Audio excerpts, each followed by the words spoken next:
I am Adrienne Dengerink Chaplin, and I am a visiting research fellow at King's College in London and a research associate at the Margaret Beaufort Institute in Cambridge.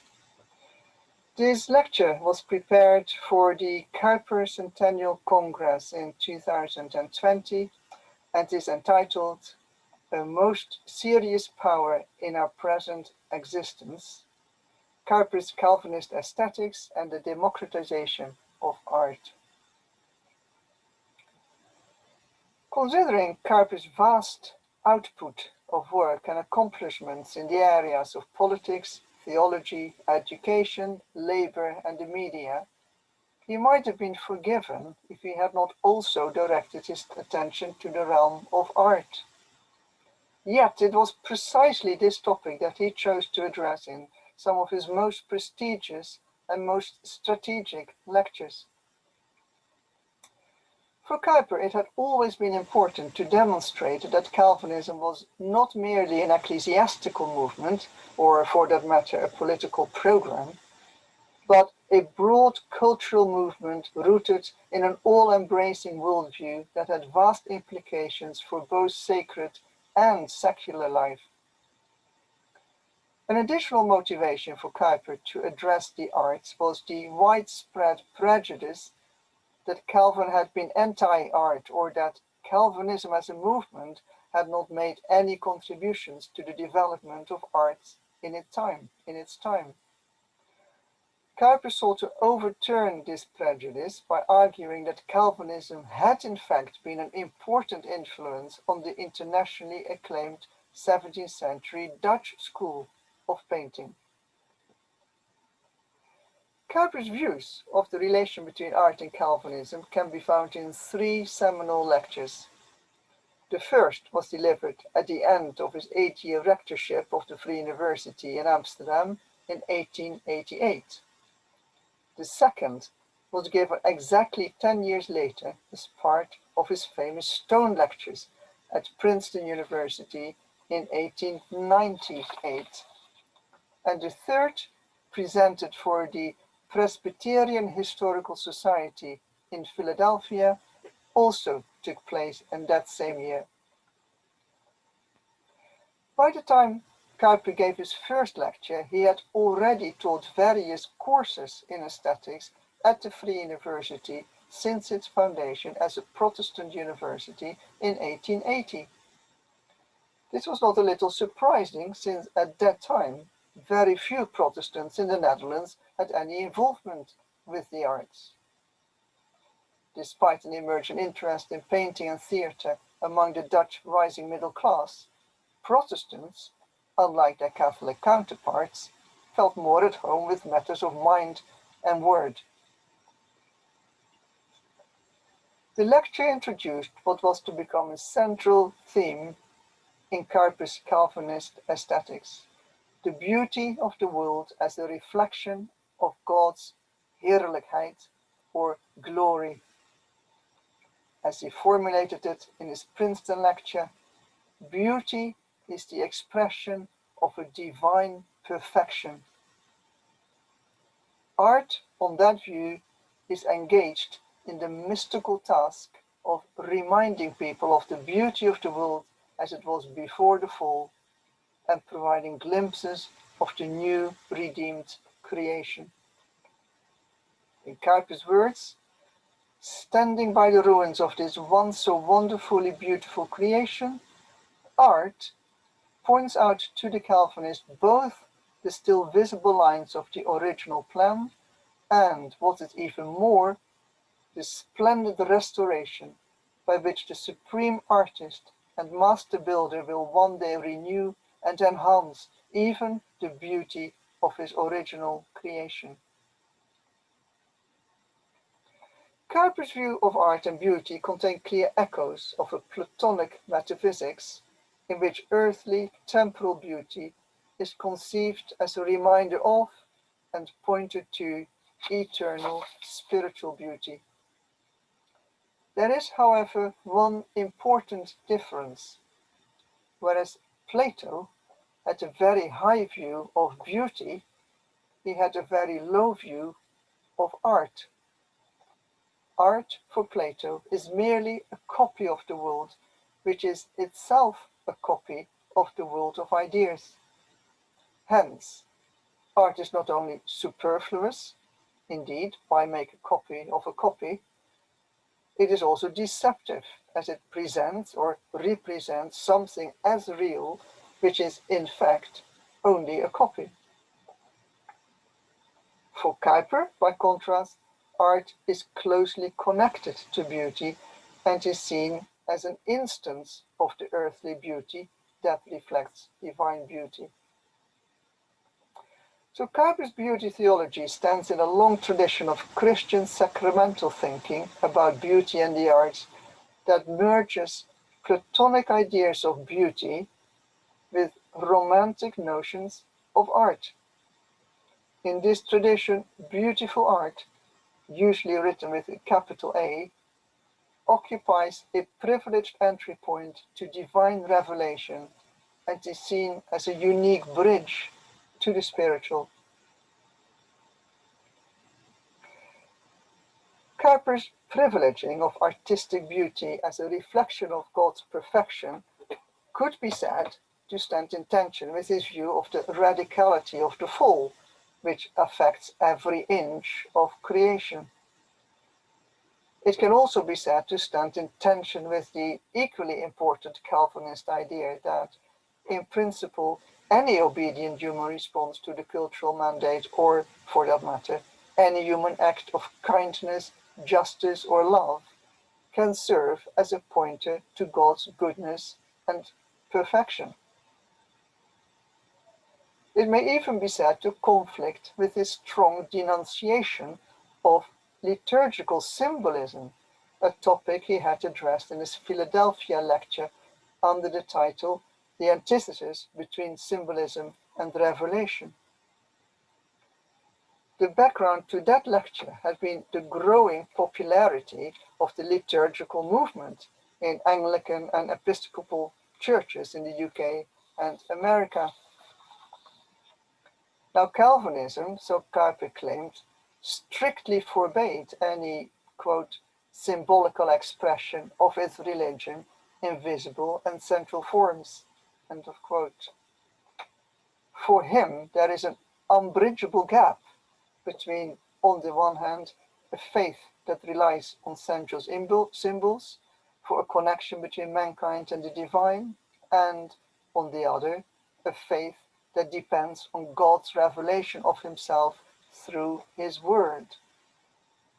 To blur this distinction was for Kuyper to risk ending up in one of two serious deviations from the main Calvinist pathway. That is, it could lead to either Catholicism or pantheism. Kuyper traces the origins of theological pantheism to the idealist philosophies of Schelling and Hegel, as well as the mysticism of the Romantic movement.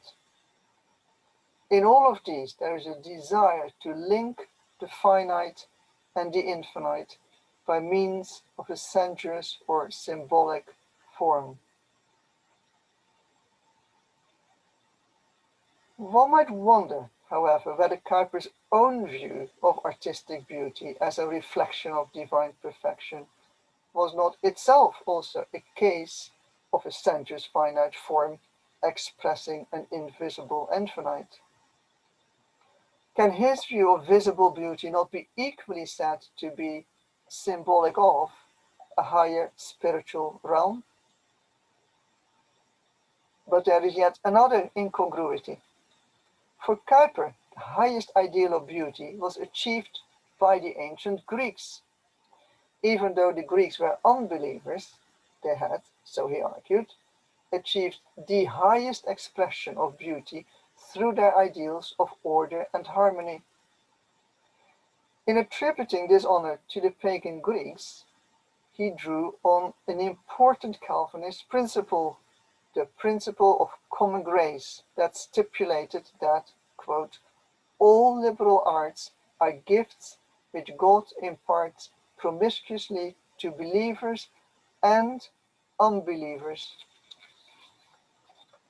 He even added that in the realm of art, unbelievers had an advantage as they tended to be more skilled than believers. He illustrated this with the building of the temple in Jerusalem, which required the outside help of skills from craftsmen from surrounding pagan nations.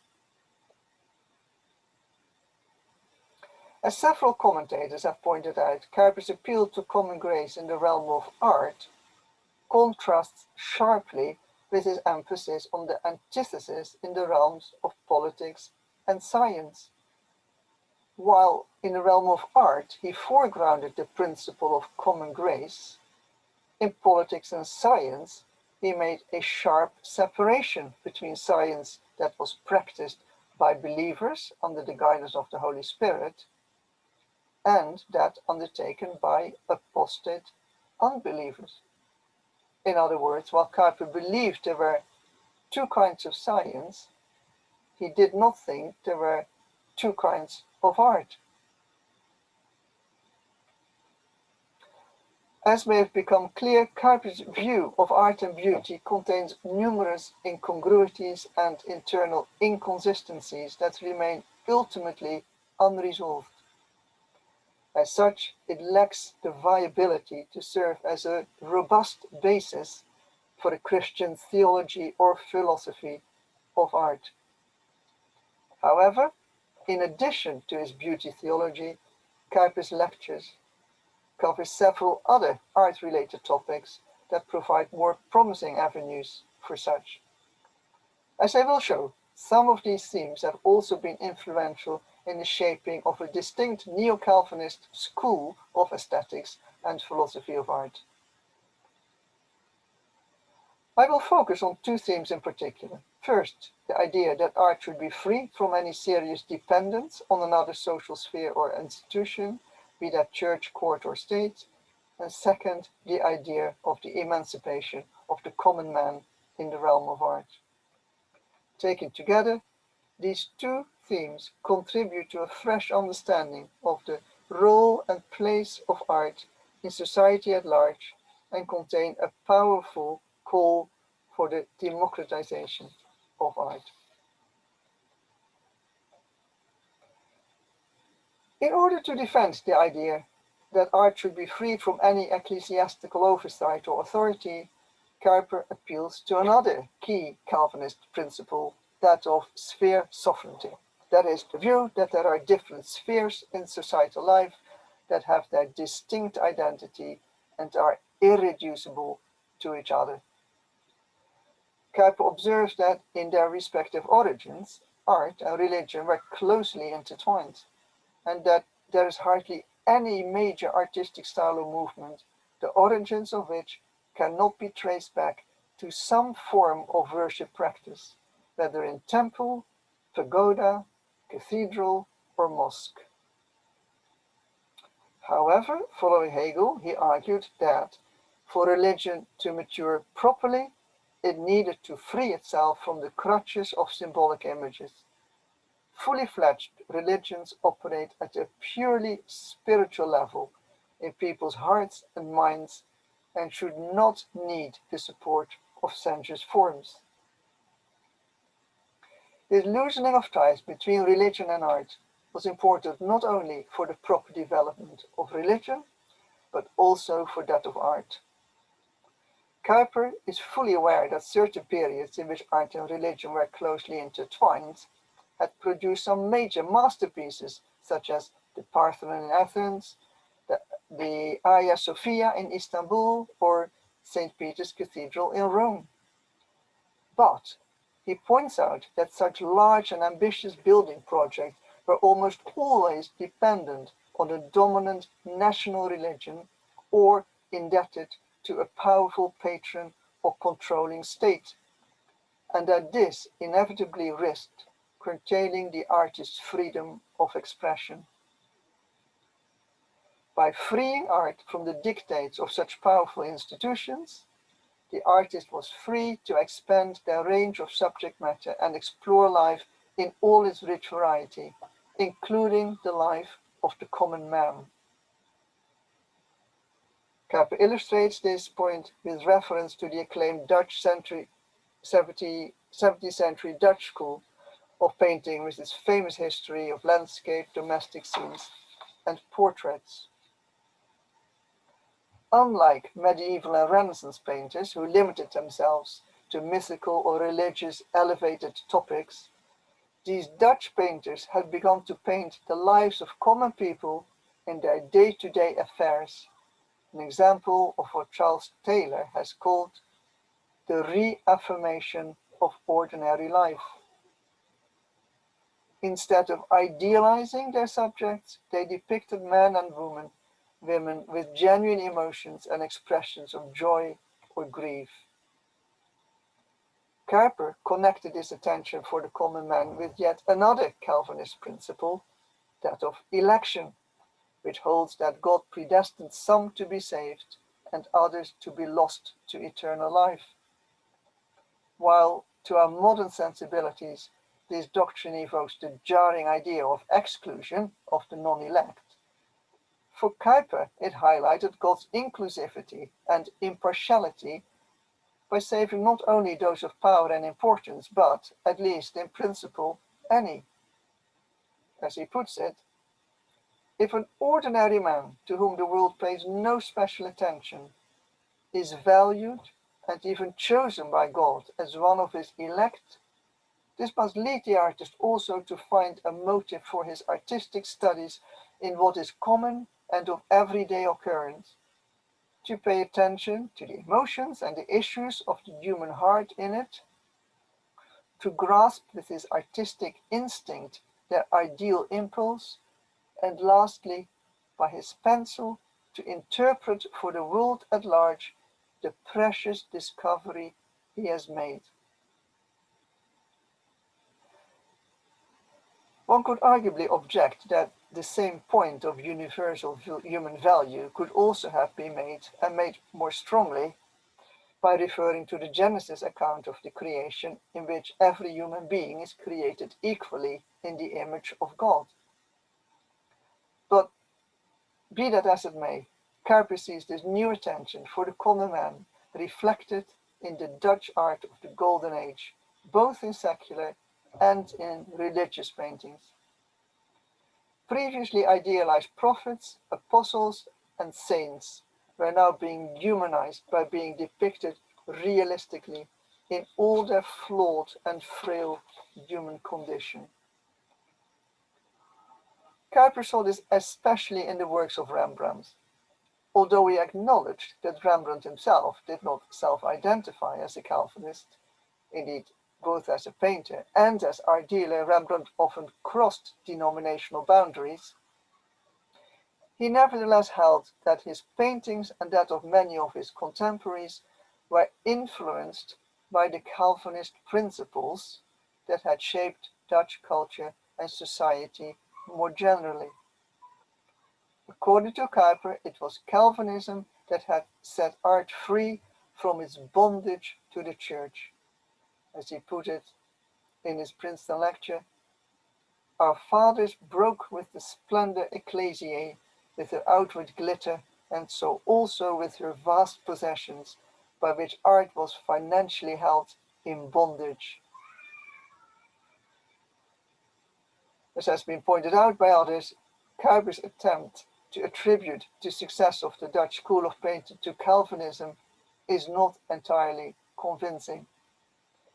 While it may be true that the doctrine of election is compatible with the new attention given to the common man, there is no historical evidence that they are, in fact, causally related.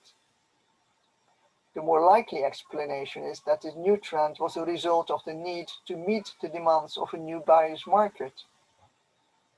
Having lost their ecclesiastical commissions and patronage, many artists were compelled to seek commissions outside the church and appease the taste of the rising middle class, which, as it happened at that time, was also largely Calvinist. In other words, rather than Calvinism actively contributing to a new school of painting, it might be more accurate to describe it as a byproduct of Calvin's ban on religious images in church, and the loss of church commissions as a result of it. But that does not take away from the fact that the broadening of subject matter beyond religious and other elevated topics had an important effect on the democratization of art. Arguably, the best example of such democratization did not lie in the visual arts, but in music. Unlike the Reformation, music in church was performed almost exclusively by professional singers and musicians, while the folk music played by the man in the street and the tavern was typically frowned upon by church-going people. This changed under Calvin's Reformation. Calvin actively promoted congregational singing and the singing of psalms at home among the family. Two composers in particular, Louis Bourgeois and Claude Coudimel, contributed to this development by starting to arrange psalms on tunes from popular folk songs that could be easily sung. Professional church choirs were abandoned, and the congregation was encouraged to sing with heartfelt enthusiasm. All things considered, this is arguably one of the best examples of an art form or practice that has changed directly under the influence of Calvinism. Unfortunately for Kuyper, it was not the kind of change that made the big cultural impact on society at large that he might have liked to have shown to his detractors, but it was an important cultural change nevertheless, if only for the Protestant population. Irrespective of whether Calvinism actually did change any artistic practices, Kuyper's chief contributions to the realm of aesthetics are, first, his emphasis on the need for the independence of art from church, state, or any other outside body, and second, his call for the emancipation of the common man. His drive for the democratization of society at large, and the arts in particular, was an important inspiration for a generation of neo-Calvinist historians and philosophers of art, to include Hans Rookmaaker, Calvin Sierveld, Nicholas Wolterstorff, and Lambert Zijdevaart. Drawing on the idea of sphere sovereignty, Dutch art historian Hans Rookmaaker inspired many Christian artists to see art as a proper vocation in itself that, as he put it in the title of one of his books, needs no outside justification. For Calvin Sierveld, Kuyper's attention for the common man and for life in all its breadth represents one of his most decisive insights. Throughout his work, Sierveld often expressed an interest in public art that has a socially critical, prophetic voice, yet without becoming message boards or propaganda. He often refers to the murals of the Mexican painter Diego Rivera to illustrate how their unique style can give a voice to the downtrodden and make it heard evocatively and imaginatively.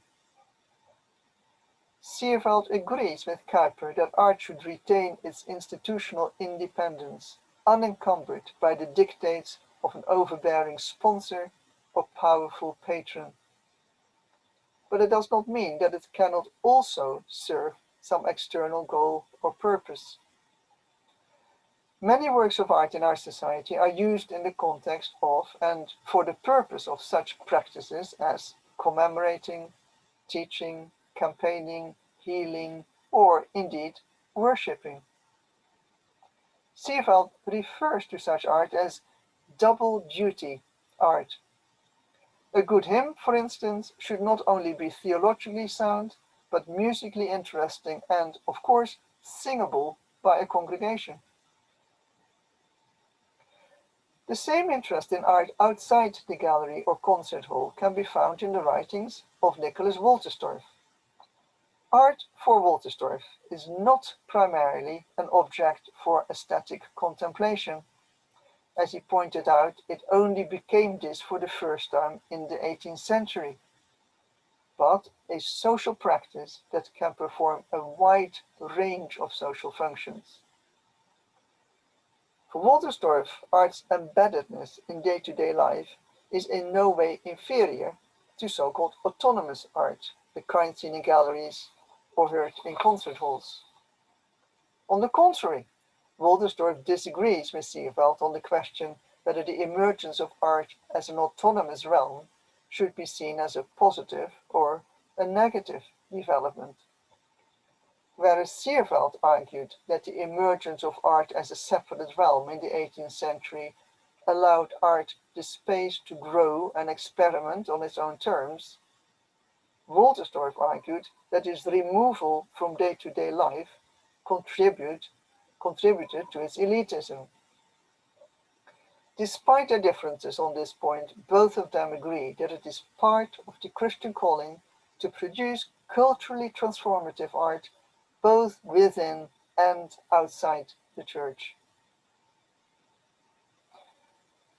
This call for transformation is also a central theme in the aesthetic theory of Reformed social philosopher Lambert Zuidervaart.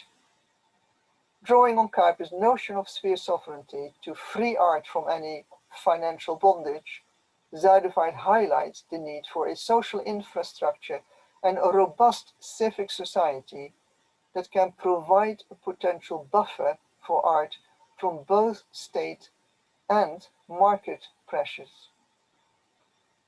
On Zuidervaart's view, the art simultaneously depend on and contribute to a healthy political and economic structure, because they can hold both the state and the market to account and prevent either from becoming overbearing.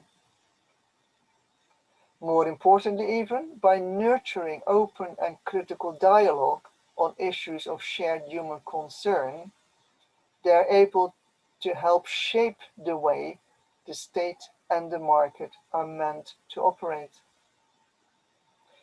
This grounds a strong case for public support for the arts, including public funding. Unless the arts are properly supported, Zuidervaart argues, our society and culture will even more fall prey to disempowering and soul-destroying global market forces. In conclusion, I suggest that the most important legacy of Kuyper's Calvinist aesthetics is not his beauty theology, nor his view of art as a reflection of divine perfection, but his recognition that art has its own irreducible sphere in life, even as it can serve other societal practices and purposes. It shows art as an indispensable feature of human existence and a unique cultural calling that does not need any exterior justification. Art portrays life in all its varied dimensions. It celebrates and affirms what is good and whole, and critiques and laments what is evil and broken. Although Kuyper may not have provided us with a full and satisfactory account of art as such, his overall philosophy of culture has provided us with a framework that allowed the art their proper place in the overall fabric of life. As Kuyper put it in his Princeton lecture, art is not a fringe that is attached to the garment, and no amusement that is added to life, but a most serious power in our present existence. Kuyper does move the arts from the fringes and the elites of our society to its very center. In doing so, he not only democratized the arts themselves, but showed them to be a vital condition for a healthy democratic culture. Art enables us to imaginatively envisage new worlds and new ways of living, which is a condition for any cultural change or social reformation. In an age where the arts are continuously undervalued and marginalized, this is an inspiring summons to acknowledge their enduring and most serious power. Thank you very much for your attention.